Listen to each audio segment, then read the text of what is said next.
Welcome to all the students of Sri Siddh Vidyapeeth School. So students, today we are going to continue again the chapter 8, which is wind, storms and cyclones. Today we are going to start this class with the topic wind currents. So students, at first we have to know that what do you mean by wind currents. So wind current is a current of air, sometimes of considerable force, moving generally horizontally from areas of high pressure to areas of low pressure. तो wind current का मतलब क्या होता है? Air means उसको पकड़ लो, एक current of air जब हाई प्रेशर से कोई भी एरिया में जब हाई प्रेशर से लो प्रेशर के एरिया में जाता है और मूव कौन सा वे में करता है, कौन सा पैटर्न में करता है, हॉरिजॉन्टली पैटर्न में करता है, तो इसी को बोला जाता है wind current. So wind currents are generated due to uneven heating of the earth. Wind current क्यों होता है? क्योंकि वो किस वजह से जनरेट होता है? अनइवन हीटिंग ऑफ द अर्थ के वजह से विंड करंट जनरेट होता है. So students, there are two situations where winds on earth generate. तो दो सिचुएशन है जिस सिचुएशन में जो विंड करंट्स है अर्थ में जनरेट होते हैं. The first one is uneven heating between the equator and poles causes the north south winds. तो जो नॉर्थ और साउथ विंड्स होते हैं वो किस वजह से होता है? Uneven heating between the equator of the earth and the poles of the earth. The second situation is uneven heating of land and water causes monsoon winds on earth which brings rainfall. तो rainfall किस वजह से होता है? Monsoon जो हम लोग season experience करते हैं वो किस वजह से होता है?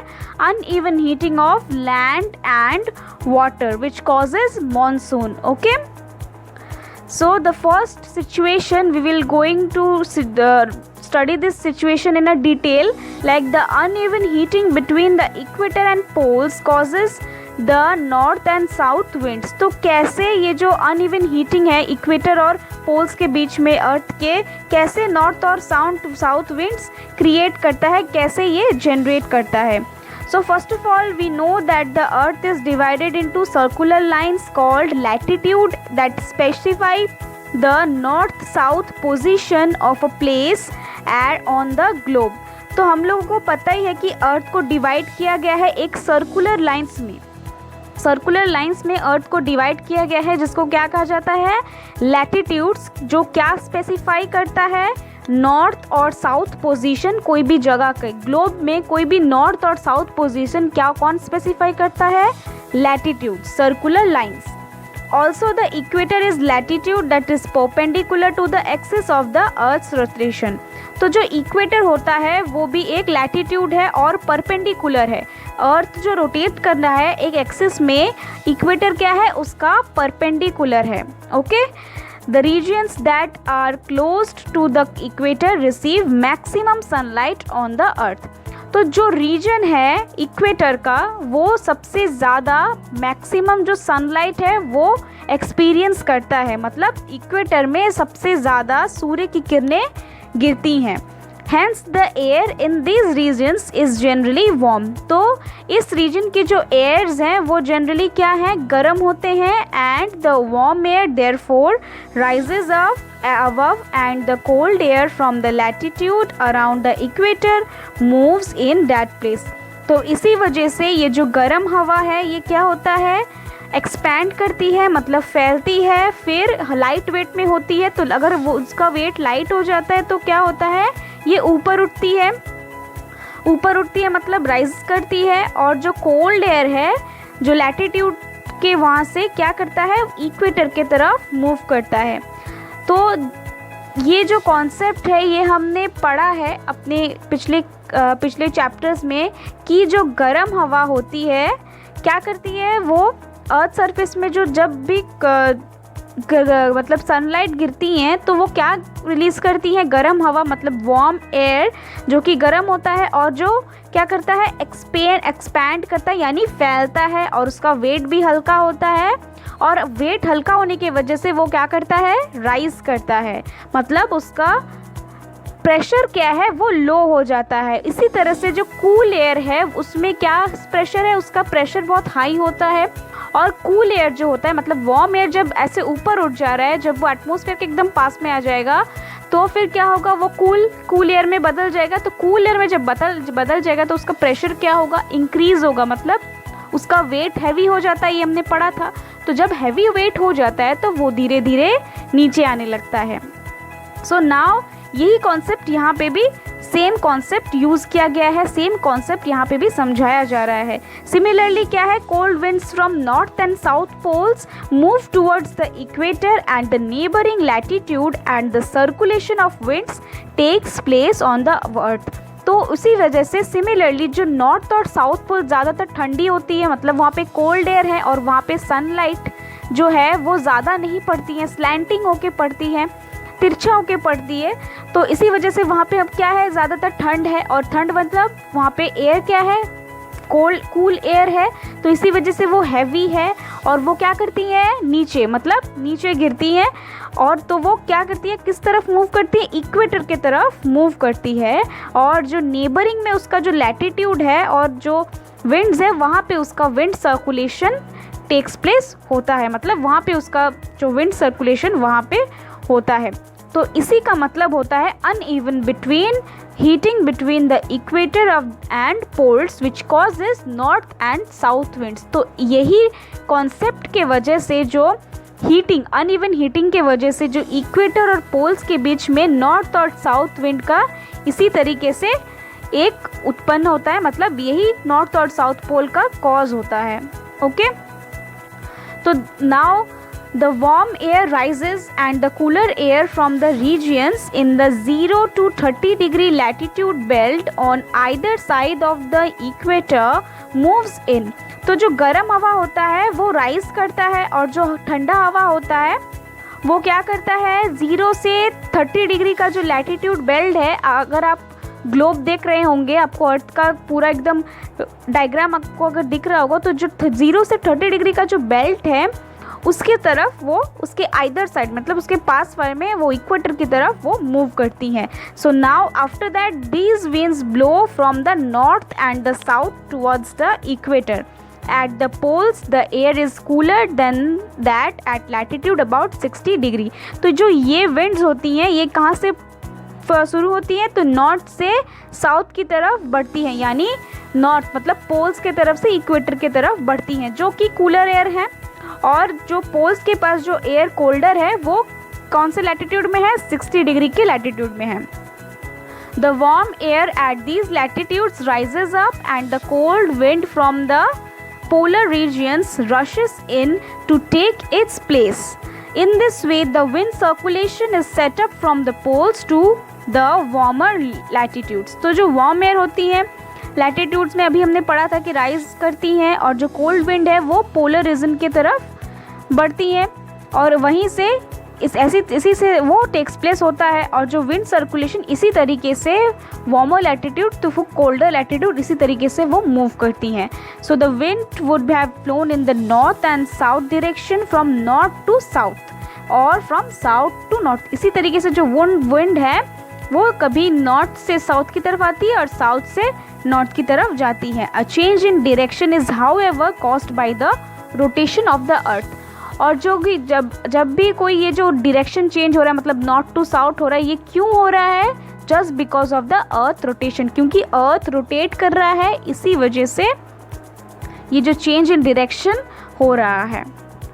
Now in this diagram you can see the middle line, the red line which is known as the equator line. Okay, so equator में क्या हो रहा है, सन का जो रेज है पूरा डायरेक्टली फॉल कर रहा है, यानी वहाँ का एयर जो है वो गर्म है और गर्म होने की वजह से वो एक्सपैंड कर रहा है और ऊपर की तरफ मतलब लाइट वेट है तो ऊपर की तरफ जा रहा है और क्या क्रिएट कर रहा है, लो प्रेशर, जिसमें क्या है, लो प्रेशर है। तो उसी तरीके से जो पोल्स की तरफ जो है वहाँ पे हीट ज़्यादा नहीं पहुँच रहा है, यानी सनलाइट ज़्यादा नहीं पहुँच रहा है, मतलब ठंड है वहाँ पे। तो वहाँ का एयर पार्टिकल्स क्या है, ठंड है, यानी कूलर एयर है वहाँ पे। तो कूलर एयर होने की वजह से वो क्या है, वो हैवी है और वो एक्सपैंड नहीं कर पा रहे, वो हैवी है, उनका वेट हैवी है, तो वो किसकी तरफ आ रहे हैं, नीचे की तरफ आ रहे हैं, और उनका प्रेशर क्या है, बहुत हाई प्रेशर है। तो इसी तरीके से नॉर्थ से वो साउथ की तरफ आते हैं। तो यहाँ पे आपको डायरेक्शन दिखा गया है कि इसी तरीके से जो यहाँ पे 60 डिग्री में जो है यहाँ पे सनलाइट गिर रही है, तो इसी वजह से 60 डिग्री में भी लो प्रेशर है। 30 डिग्री हमने पढ़ा था कि 0 से 30 डिग्री तक क्या है, हाई प्रेशर है। तो जब हाई प्रेशर है तो वो साउथ से नॉर्थ की तरफ जा रही है, जब ऊपर से हाई प्रेशर मतलब नॉर्थ से हाई प्रेशर आ रहा है तो वो नॉर्थ से साउथ की तरफ आ रही हैं। तो इसी वजह से एक डायरेक्शन एक फॉर्म कर रहा है, just because of the earth rotation and the sunlight which falls on which part of the earth. Okay, I hope you all understood this. So now you might observe in the figure given above the direction of the winds, which wind is not exactly from north to south and from south to north. This diversion in the direction of winds occurs because of the earth rotation. तो जैसे कि हमने पढ़ा, यहाँ पे भी आपको एक दिख रहा है एरो बना हुआ है पिंक कलर का, तो ये कौन क्या दिखा रहा है, एरोज विंड डायरेक्शन दिखा रहे हैं। कब, कौन सा एयर नॉर्थ से साउथ की तरफ जा रहा है और कौन सा एयर साउथ से नॉर्थ की तरफ जा रहा है, और जो किस वजह से हो रहा है, just because of the earth rotation, मतलब अर्थ रोटेट कर रहा है, इसी वजह से वो हो रहा है। और ये एक विंड फ्लो पैटर्न है because of the uneven heating of the earth. The direction of the wind is not exactly from north to south or from south to north. This diversion is in the direction of winds occurs because of the earth's rotation, means Coriolis effect. Coriolis effect. तो अभी हम लोग ने पढ़ा कि जो first situation था north pole और इक्वेटर के बीच में जो अनइवन हीटिंग है, उसी वजह से वो विंड जनरेट कर रहे हैं। तो अभी हम लोग एक इफेक्ट के बारे में पढ़ेंगे जो कि क्या है, जो कि किस नाम से जाना जाता है, कोरियोलिस इफेक्ट के नाम से। तो ये इफेक्ट एक्चुअली में होता क्या है, तो जो विंड का डायरेक्शन होता है वो एग्जैक्टली नॉर्थ से साउथ और साउथ से नॉर्थ में नहीं होता है, एग्जैक्टली वो नहीं होता है, थोड़ा बहुत डाइवर्शन उसमें हो जाता है। और वो किस वजह से होता है, just because of the earth rotation again. तो आपको फिर से यहाँ पे जैसे सनलाइट दिख रहे हैं, तो सनलाइट के जो मतलब सनलाइट का जो सीधा रेज है, मतलब जो स्ट्रेट रेज कहाँ पे गिर रहा है, इक्वेटर में गिर रहा है, और जो स्लैंटिंग रेज वो पोल्स की तरफ गिर रहे हैं। तो इसका मतलब जो पोल्स की तरफ गिर रहे हैं, मतलब वहाँ पे क्या एयर है, वार्म एयर है, यानी वो पोल्स की तरफ जो गिर रहे हैं वहाँ पे कूल एयर है, क्योंकि वहाँ पे स्लैंटिंग रेज गिर रहे हैं, मतलब ज़्यादा सनलाइट वहाँ पे नहीं गिर रहे हैं। तो वहाँ से वो किस तरफ आएंगी, वहाँ से आएंगी साउथ की तरफ, यानी नॉर्थ से जो हाई प्रेशर का जो कूलर विंड्स है वो आएंगी साउथ की तरफ, और साउथ से जो हाई प्रेशर जो कूलर विंड्स है वो जाएंगी नॉर्थ की तरफ। यानी हाई प्रेशर जो होता है वो हमेशा नीचे की तरफ जाता है, तो इसी वजह से यहाँ पे कुछ डायरेक्शंस दिए गए हैं, तो जो कि थोड़े से डाइवर्स्ड हैं, मतलब सीधे नहीं है, थोड़े से डाइवर्स्ड हैं। आपको जैसे दिख रहा है because earth is a round shape, तो यहाँ पे थोड़े आपको एरोज जो दिख रहे हैं वो थोड़े से तिरछे हुए हैं, स्ट्रेट एरोज नहीं है, तो इसी वजह से डायरेक्शन डाइवर्स होता है विंड्स में भी, और जो डायरेक्शन विंड्स जो होता है वो डाइवर्स की वजह से, और वो किस वजह से होता है, अर्थ के रोटेशन की वजह से। तो हम लोग यहाँ पे जो NH और SH लिखे हैं, तो NH stands for northern hemisphere, means right deflect. तो नॉर्दर्न हेमिस्फीयर से अगर विंड फ्लो करता है वो डिफ्लेक्ट किस तरफ करता है, राइट की तरफ, यानी डाइवर्स थोड़ा सा किसके तरफ करता है, राइट की तरफ। और जो southern hemisphere which stands for SH deflect left, मतलब वहाँ की जो विंड्स है लेफ्ट की तरफ थोड़े से डिफ्लेक्ट करते हैं, जैसे कि आपको पिक्चर में दिख रहा है।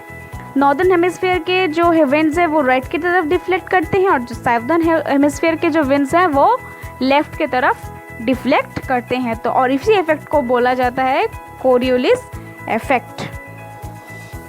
So now we are going to study about the second situation, which is known as uneven heating of land and water causes monsoon winds on earth which brings rainfall।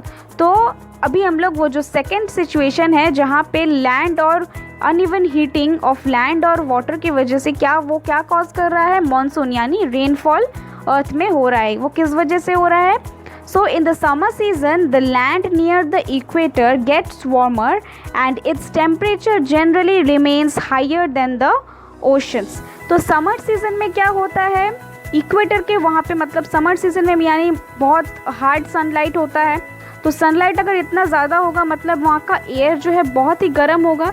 तो और इक्वेटर में हम लोगों ने अभी पढ़ा कि इक्वेटर में ज़्यादा सनलाइट फॉर्म गिरता है, तो वहाँ पे सूर्य की किरणें ज़्यादा गिरती हैं, तो यानी वो ज़्यादा बहुत गर्म हो रहा होगा और उसका जो टेम्परेचर है जनरली इंक्रीज़ होगा। तो इंक्रीज़ होने की वजह से जो एयर का जो टेम्परेचर है ओशन के जो टेम्परेचर से हाइयर होगा यानी बढ़ जाएगा। तो उसका रिजल्ट क्या होगा, as a result water above the land rises and the cold air from the oceans moves toward the land. These winds are called monsoon winds. तो इसी का रिजल्ट क्या है, तो जो वाटर है, कोल्ड एयर जो है वो ओशन से क्या होगा, लैंड की तरफ बढ़ने लगेगा और लैंड से जो वार्म एयर है वो किसकी तरफ बढ़ेगा, ओशन की तरफ बढ़ेगा। तो इसी तरीके से ऐसा जो डायरेक्शन इनका चेंज हो जा रहा है because of the high pressure of air and low pressure of air means cooler air and warmer air. तो इसी को बोलते हैं और इसी विंड्स को बोलते हैं मॉनसून विंड्स, जो फर्दर जाके क्या करती है, rainfall. Since these winds come from the ocean they carry water with them. In a similar way, the winds in the winter season move from lands towards the ocean. तो ये जो winds ocean से land की तरफ आ रही हैं, तो वो क्या कर रही हैं, अपने water molecules कैरी कर रही हैं। बिकॉज ओशन में पानी है तो वो वाटर वेपर्स में जब बदल रहे हैं तभी ना विंड बन रहे हैं। तो इसी वजह से उनमें क्या है, वाटर है, यानी वो वाटर वेपर्स हैं। तो इसी वजह से रेनफॉल लैंड में होता है।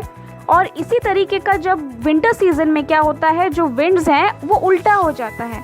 तो मतलब वहाँ पे ज़्यादा सनलाइट, वार्मर एयर ज़्यादा नहीं होता है, मतलब कूल एयर होता है विंटर सीजन में। तो विंटर सीजन में क्या होता है, लैंड से ओशन की तरफ जाता है। ठीक है, समर सीजन में क्या हो रहा है, ओशन से लैंड की तरफ आ रहा है, लेकिन विंटर सीजन में लैंड से ओशन की तरफ जा रहा है। सो here you can see that the moisture in air, तो एयर में हम लोगों को पता है जो समर सीजन में क्या है, ज़्यादा मॉइस्चर रहता है और एयर गर्म होता है। तो लैंड में जो वार्म एयर है वो क्या कर रहा है, राइजेज अप, यानी वो एक्सपैंड करके लाइट वेट हो जा रहा है और वो क्या कर रहा है, ऊपर उठ रहा है, यानी राइज कर रहा है। और वो क्या कैरी कर रहा है, उसका जो प्रेशर है बहुत ही लो है, तो वो लो प्रेशर का एयर ऊपर उठ रहा है। और यहाँ से जो ओशन में जो मॉइस्चर है ज़्यादा एयर में, यानी वाटर वेपर्स हैं, उसमें क्या है, हाई प्रेशर है और वो क्या कहाँ किसकी तरफ मूव कर रहे हैं, समर सीजन में लैंड की तरफ मूव कर रहे हैं। तो इसी वजह से यहाँ जब लैंड में ये जो मॉइस्चर इन एयर, ये वाला एयर जब लैंड में आ जा रहा है तो वो क्या कर रहा है, उसके साथ जो वाटर है उसमें वाटर पार्टिकल्स है, मतलब वाटर मॉलिक्यूल्स है। तो वाटर मॉलिक्यूल्स के प्रेजेंस में क्या हो रहा है, फिर आफ्टर रेनफॉल हो रहा है, यानी उसी को हम लोग क्या कहते हैं, मॉनसून कहते हैं। तो सिमिलरली विंटर सीजन में क्या हो रहा है, ओशन में जो ओशन के ऊपर क्या रहता है, वार्म एयर रहता है और जिसका प्रेशर क्या रहता है, लो एयर रहता है। और लैंड से तब क्या रहा है, हाई प्रेशर वाला जो विंड है, तो तब वो क्या कर रहा है, लैंड से ओशन की तरफ आ रहा है। ठीक है, तो जब लैंड से ओशन की तरफ आ रहा है तो इसी का मतलब वो समर सीजन का उल्टा प्रोसेस है ये। तो इसी को बोलते हैं विंटर एयर का, जो विंड का जो डायरेक्शन है विंटर एयर में इसी तरीके से चेंज हो रहा है और ये जो वार्म एयर है ये ऊपर की तरफ उठ जा रहा है। Okay, so here you can see the uneven heating of land, especially the Rajasthan desert generates monsoon winds from southwest direction in summer. These winds carries lot of water from the Indian Ocean. तो यहाँ पे जो राजस्थान है उसी के पास क्या है, Indian ocean भी है।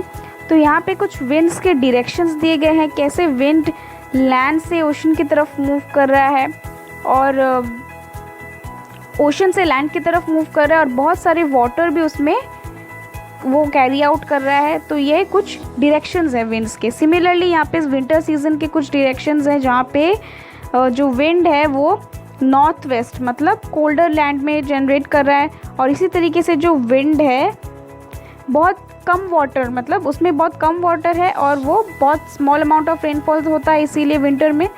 तो यहाँ पे जो रेड एरोज दिए हैं ये कुछ विंड्स के डायरेक्शंस हैं। Okay, here you can see the same the direction of monsoon, कैसे समर सीजन में कैसे विंड का डायरेक्शन चेंज होता है और कैसे मॉनसून का आरंभ होता है। तो यहाँ पे उसी का कुछ दिए गए हैं। और प्रेसिपिटेशन लेवल कितना होता है, कहाँ पे कितना होता है, तो वहाँ पे ये दिए गए। कुछ कुछ जगह में प्रेसिपिटेशन लेवल मतलब ज़्यादा होता है, यानी हाई रेनफॉल होता है उस जगह में, ठीक है। वो सबसे ज़्यादा नेवी ब्लू में है, उससे थोड़ा कम जो होता है वो स्काई ब्लू में है, उससे भी थोड़ा कम और भी लाइट ब्लू में है, उससे कम होता है जो ग्रीन ए पार्ट है, जो येलो पार्ट है वहाँ पे बहुत कम होता है, और जो ऑरेंज पार्ट है वहाँ पे और कम होता है, ठीक है। मतलब सबसे ज़्यादा कम कहाँ पे बारिश होता है, सबसे ज़्यादा बारिश कहाँ पे होता है। So students, I hope you all understood this class very well. If you all have any doubt in any part of this class, you can ask me. I am going to clear your all doubts. तो अगर आपको इस part में कहीं भी doubt है आप मुझसे पूछ सकते हैं, क्योंकि ये पार्ट बहुत ही ज़्यादा इम्पॉर्टेंट है। आपको अच्छी तरीके से इसका कॉन्सेप्ट समझ में आ जाना चाहिए, ताकि आपको इसमें आगे चल के कोई दिक्कत ना हो, आप एग्ज़ाम्स में भी अच्छे नंबर से पास हो सके और आपको अच्छे से ये कॉन्सेप्ट समझ में आ जाए। तो ये नोट्स आपको अच्छी तरीके से लिखना है अपने कॉपी में। अगर हो सके पॉसिबल तो आप डायग्राम्स आप अगर बना सकते हैं तो बना लीजिए, अगर नहीं बना सकते तो कोई ज़रूरत नहीं है, लेकिन अच्छे से इसको समझ ज़रूर लीजिए और अपने जो नोट्स है अपने कॉपी में ज़रूर लिख लीजिए। चैप्टर को अच्छे से पढ़िए और जो नोट्स है उसको ऑब्वियसली लर्न कीजिए, आपको समझ में आ जाएगा। अगर आपको कहीं पे भी डाउट है तो आप हमसे पूछिए, हम आपका डाउट क्लियर कर देंगे। So students, we will meet soon with the remaining part of this chapter in the next class. Thank you students.